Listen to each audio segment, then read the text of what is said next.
Now, the Vice President, Dr. Mahmoud Bawumia, has described the current NPP government as the best in Ghana's Fourth Republic. According to him, the projects and policies instituted by the Kufuor government is unmatched and in the history of this country. This is coming at a time when the country is in talks with the International Monetary Fund for a $3 billion bailout.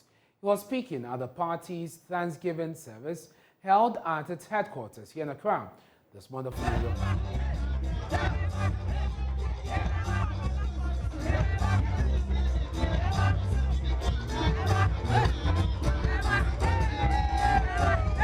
Members of the New Patriotic Party gather for their Thanksgiving service at its headquarters. Members of the party danced to songs performed by renowned musicians.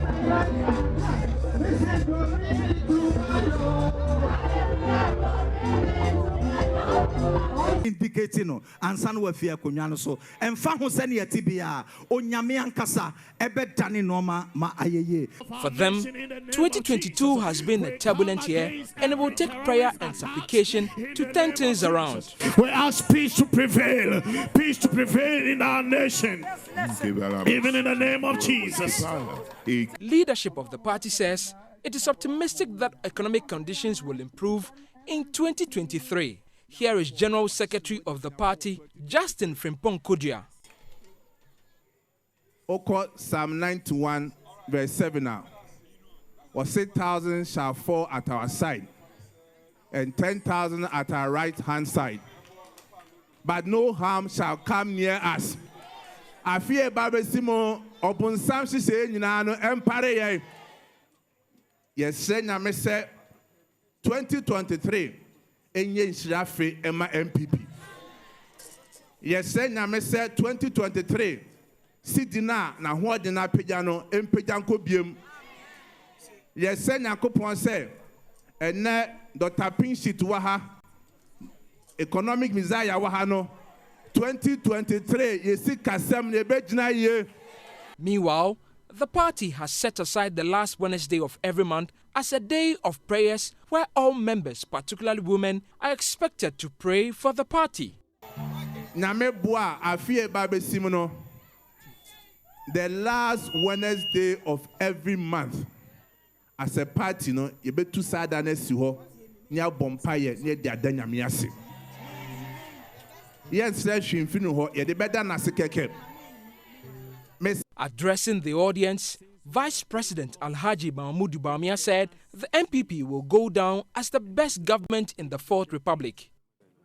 We have created more jobs than any other government in the history of the Fourth Republic. More jobs, teachers, nurses, security forces, civil service, the private sector. We have created more jobs than any other government in the Fourth Republic. And we have to thank God for that. There's more to do, no doubt.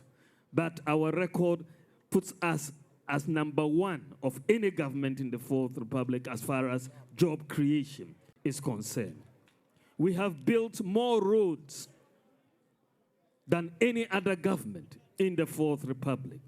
We have built more classrooms than any other government in the Fourth Republic. In the education sector, national ideas. And in the last 6 years, we are thankful to God for the ideas that this government has been able to implement.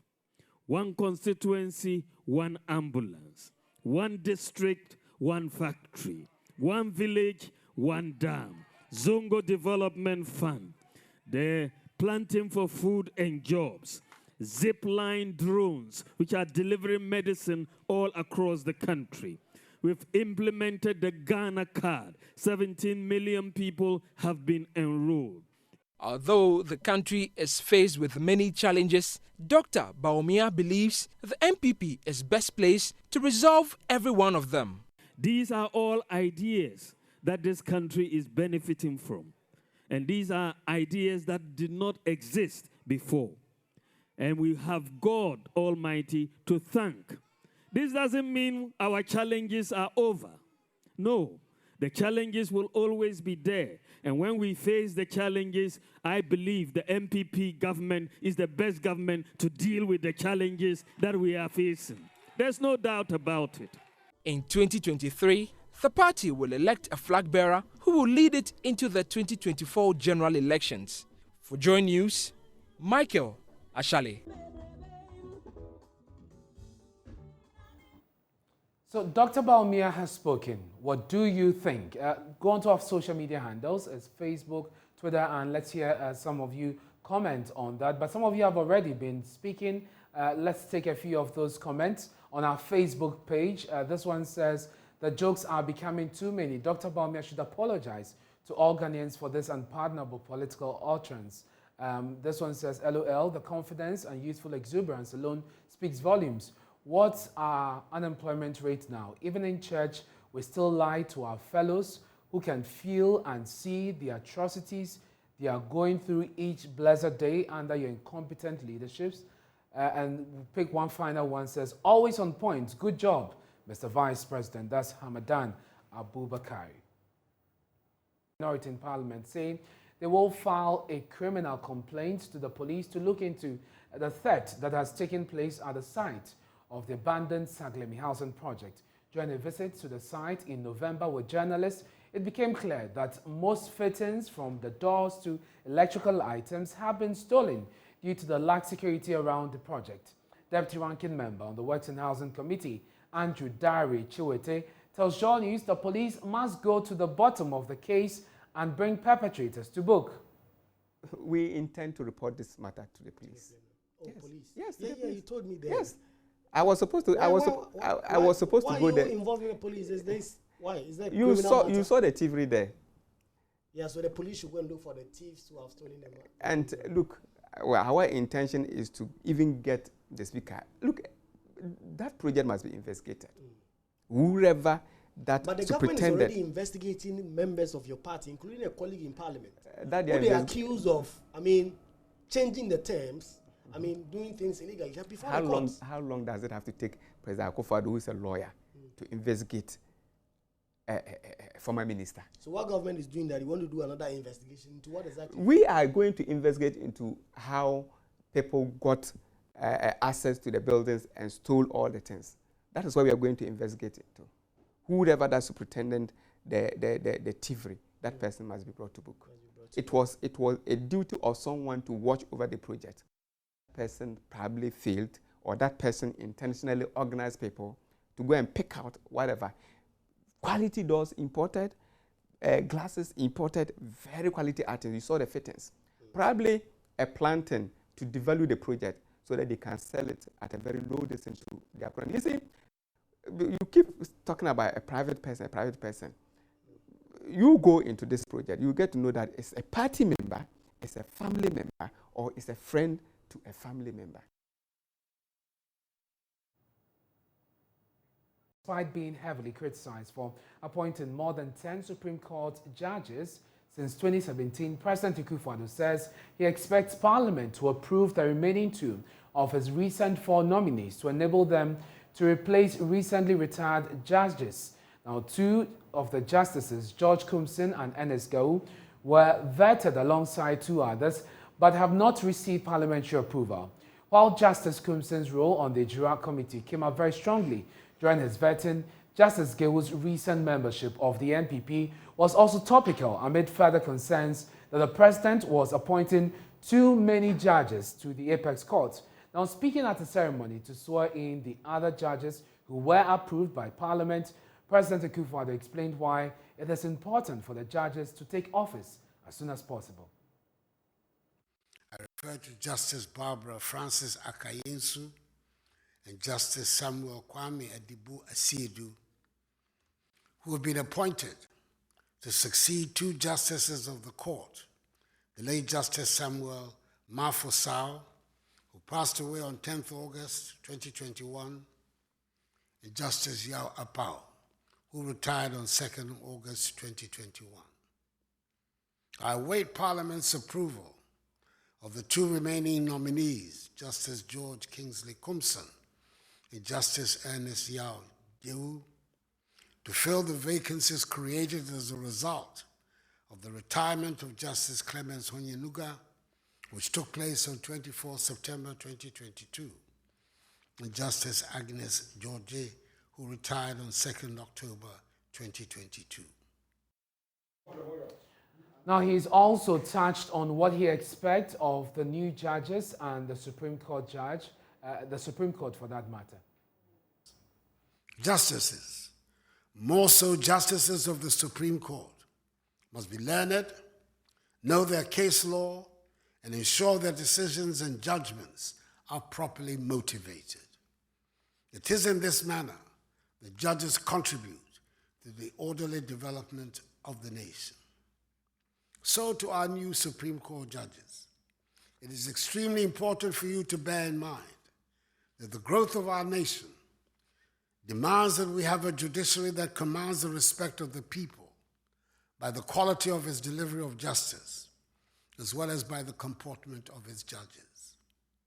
Applications of the laws of the land must occur in the words of the judicial oath that you have just taken, without fear or favor, affection or ill will, and therefore without recourse to the political, religious, or ethnic affiliations of any citizen of the land, of any person before you.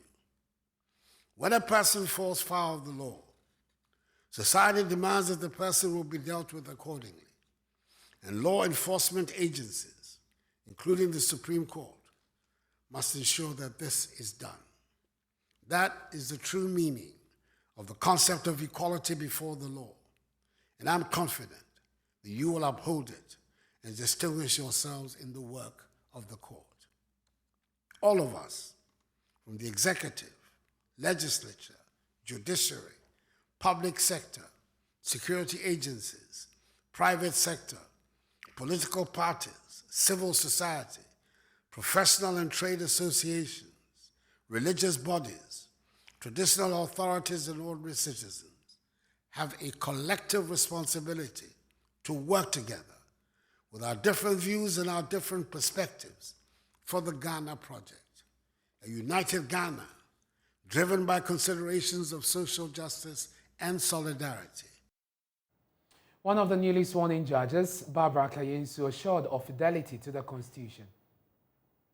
Both a privilege and a humbling opportunity to be nominated among many other qualified persons and approved to serve on the highest court of our land. The enormity of the task ahead is not lost on us. That is the more reason why we give God all the glory and thanks for this recognition. My colleague and I are grateful to the President, the Council of State, Parliament, the Judicial Council, His Lordship, the Chief Justice, and the Bar Association for the trust reposed in us. We cannot forget our families and friends who have remained our anchor of strength and support to date. Finally, while we give thanks to the people of Ghana on whose behalf we have been called upon to administer justice, we assure the people that we shall keep faith and keep the fidelity to the Constitution. Still at the Apex Court, Justice Professor Henrietta Mensah-Bonsu says the youth of today must abandon talks about military intervention as a solution to the current economic crisis. She insists the nation's constitutional dispensation offers better hope of the respect for human rights and avenues for seeking redress, which were basically non-existent during the military era. She's been speaking exclusively to my colleague, Mama Vio Sapachi. If you know a path that somebody trod and the result they got, when you are considering alternatives, you might not consider it. But if you think it is an answer, we thought so once, that people who had bought some things to sell at a certain price would automatically reduce it and sell it to us and make a loss. That doesn't happen in commerce. You see, what happened with the controlled price system was that people then had to take chits to go and get allocations. Did they use the allocations for themselves? No. They turned around and sold at 10 times the price. And it's human behavior. We should never think that Ghanaians are different from other people. We are not. So we will respond the same way that other people respond in scarcity. The people who can fashion alternatives surely must know where we've been before, what we've tried before, and see what is possible. Right. But if This is John News Prime News just coming in. Brazilian football legend Pele, arguably the greatest player ever, has died at age of 82. He is credited with scoring a world record of 1,281 goals in 1,363 appearances during a 21-year career, including 77 goals in 92 matches for his country. The only player to win the World Cup 3 times, lifting the trophy in 1958, 62, and 1970. Pele was named FIFA's Player of the Century in 2000. He has been suffering kidney and prostate problems in recent years. Well, sports will bring you some more. Please stay with us. Away from that, since July 2022, the hashtag #KenMustGo has been high up in Ghana's Twitter trends. As of 7 December, the hashtag generated 465 million impressions from over 9,600 users. A counter-narrative, that is hashtag #KenMustStay, hashtag #KenVindicated, emerged in November, also staying high up in the Ghana Twitter trends. An investigation into the two hashtags showed that one of the two hashtags was actually a false trend. Now, if you want to know which one is false and which one is organic, follow Jojo Kobna in his recent report, who's painstakingly queried influencers behind these tweets. We are not going to the IMF. Whatever we do, we are not. The consequences are there. We are a proud nation. We have the resources. We have the capacity. We are not people of short sight. We will not go to the IMF today, we will not go to IMF tomorrow, and we are not going as long as the NPP remains in power. You heard the Finance Minister Ken Ofori-Atta and Deputy Finance Minister John Kuma. They were cocksure that Ghana would never go to the International Monetary Fund for a bailout. So when President Nana Akufo-Addo announced that Ghana would engage the IMF for a bailout on 1st July 2022, many Ghanaians clamored for the resignation of Ken Ofori-Atta. At 7 a.m. on 2nd July 2022, at Obeng Appa, posted on Twitter, "It must be tough for Nana Akufo-Addo right now, knowing that you don't have the cujons to sack your finance minister, who is clearly your undoing, simply because he's your relative." That was when the hashtag #KenMustGo was born. The hashtag trended for days on Twitter. As of 7th December 2022, about 22,739 total tweets were garnered. 4,833 of the tweets were original and 13,967 were retweeted. 2,097 were quoted tweets, while 1,842 were replies. Analysis of the #KenMustGo hashtag revealed that Mr. Ofori-Atta received a lot of Twitter mentions whenever the cedi underperformed and fuel prices spiked.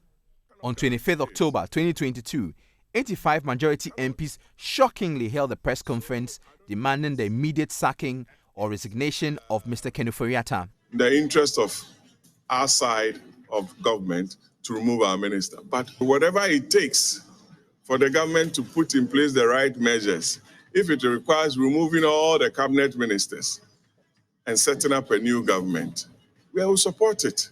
The #KenMustGo hashtag caught fire and trended for days. There seemed to be an organic rise of public opinion on why Ken must go, and it peaked at 7,633 Twitter mentions on 25th October 2022.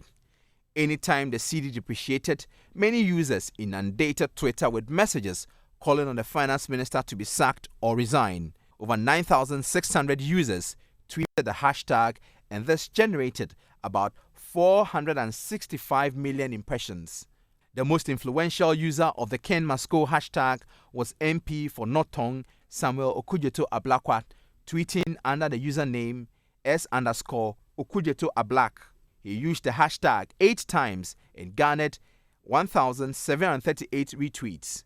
In the heat of the clamor for the resignation or sacking of the finance minister, musician and social media activist Kwame A. Plus tweeted, "We must begin a campaign to force the president to sack Mr. Ken Ofori-Atta. Every professional association, civil society organization, workers' union, and influential people in Ghana and abroad must be part of the campaign." Unquote. An unidentifiable Twitter user, Hitskashine, responded, hashtag Ken Must Stay. This marked the beginning of the counter-narrative Ken Must Stay. Many users pushing the Ken Must Stay narratives were faceless and cannot easily be identified. Some of the accounts were created in October 2022.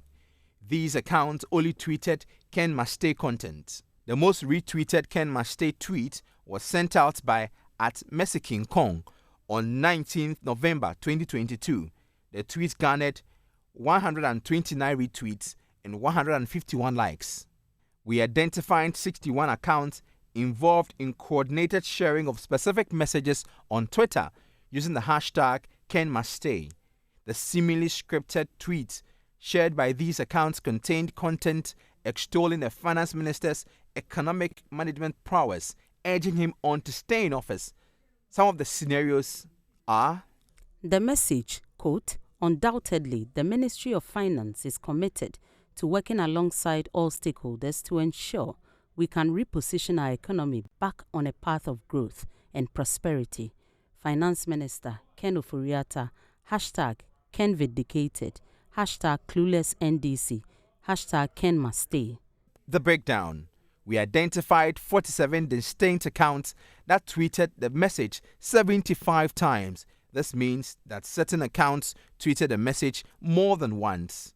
Quote, "Carefully observing the ad hoc committee's questions, it's obvious, hashtag Ken Must Stay, because the allegations all be useless and empty. Hashtag Trust Ken to deliver," unquote. The breakdown. 34 distinct accounts tweeted the message 40 times. Again, certain accounts tweeted the message more than once. Quote, "Interestingly, the censure hearing has inured positively to the image of the finance minister. Hashtag Ken Must Stay, hashtag Ken Vindicated, hashtag Clueless NDC," unquote. The breakdown. 25 distinct accounts tweeted the message 27 times. This means that certain accounts tweeted the message more than once. Quote, "Even if you hate him, you can learn from his eloquence, coherence, and calm demeanor. Hashtag Ken Must Stay, hashtag Ken Vindicated, hashtag Clueless NDC," unquote. The breakdown. 15 distinct accounts tweeted the message 16 times. This means that certain accounts tweeted the message more than once. Who are the key drivers of Ken Must Stay? Number 1, @Mercy Kong. This account is a faceless, unidentifiable user who has 1,123 followers and follows 1,579 Twitter accounts. The account sent out 99 tweets with Ken Must Stay. The second one is @Kuma Kojo. This account sent out 49 tweets with the Ken Must Stay hashtag. It retweeted several tweets by @Mercy Kong, @Fabulous Ike, @Bengelo17, @Kweku Brownies, and @Ahika Doreen, all of whom were previously identified as major drivers of the Ken Must Stay narrative. Now the verdict. The Ken Must Go conversation on Twitter appeared to be relatively organic. The hashtag was tweeted by over 9,600 Twitter users. The political characters that drove this narrative on Twitter are well known, and as members of the opposition, Their stance on the matter is understandable. This narrative on Twitter mirrored what appears to be the general sentiment of most Ghanaians at that time. Even NPP MPs called for Ken Ofori-Atta to be sacked. The Ken must stay narrative was largely inorganic. The coordinated sharing of scripted messages exposed in this work is evidence of this assertion. The hashtag was tweeted by 292 Twitter users. Most of the accounts that were involved in the sharing of Ken must stay narrative are closely linked. They follow each other, mention each other, and retweet each other's tweets. This is just one example of how social media is used to amplify certain narratives to make them appear more widespread than they actually are. Jojo Kobna, Joy News.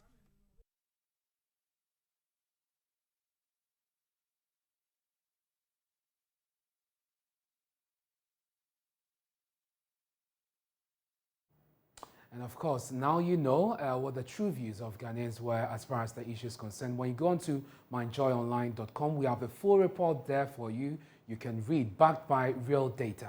Now, ever imagine living for a whole week without electricity? Well, the people of Debi, which literally means one day, have been without electricity for about 5 decades. However, through the efforts of stakeholders, the story of the rural dwellers has now changed. The community has now been connected to the national grid. This forms part of the Tando Municipal Assembly's initiative to promote economic development and enhance livelihoods. There's more in the following report by Fred Kwame Asare. Fosu Samefa set out on a daily routine purchasing fish from boats that dock at the landing site of Debi in the Tando municipality. Debi, which inhabits over 400 residents, is an isolated settler community where the local economy survives on fishing and farming. The community was not connected to the national electricity grid. This has affected the productivity of Samefa and her colleagues as they have to improvise with torchlights while working at night.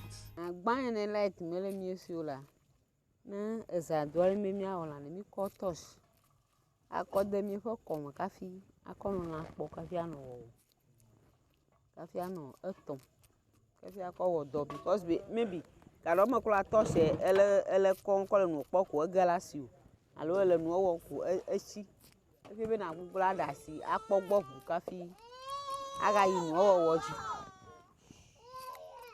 This has also affected the education of the young ones in the community as they are able to study in the evening.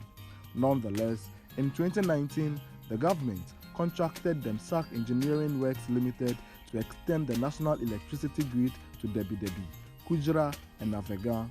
After 3 years of work, delays, and several follow-ups by stakeholders, the Debi community was finally provided with electricity to the excitement of the residents. So today being 24th, they are seeing for their first time a light in this community. The Tando Municipal Chief Executive, Joffrey Badasu, presented 7 street lights to brighten the community while the residents wait for their homes to be connected. The immediate benefit to this community is that some of them can now start some activities on their own, like selling of frozen foods, selling of ice water. Previously, they would walk about 3-4 kilometers to the nearest community before they were able to charge their phones, which was a problem to them. So I think that is how come they are so excited about what they have seen today. The Tando Member of Parliament, De La Soa, also presented 4 street lights to the community.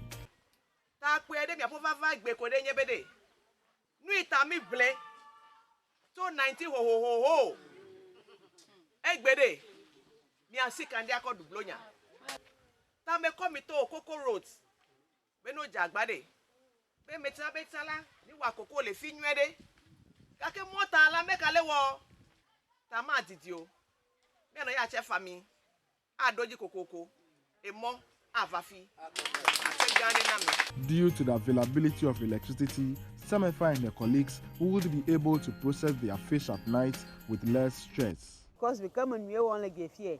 You may let us in your car, but I got glee call. You never do call any. I feel you give a hand on your van. Kaka the way of him do hanu tala kumale woge. Akane no bana mi fi anyma gbronya blo onye na nare ike vivi na mi oji wo avutom. As the new dawn begins in the Debi community, it is the expectation of stakeholders that livelihoods would be improved in the coming years. Fred Kwame Asari, Joy News, Debi.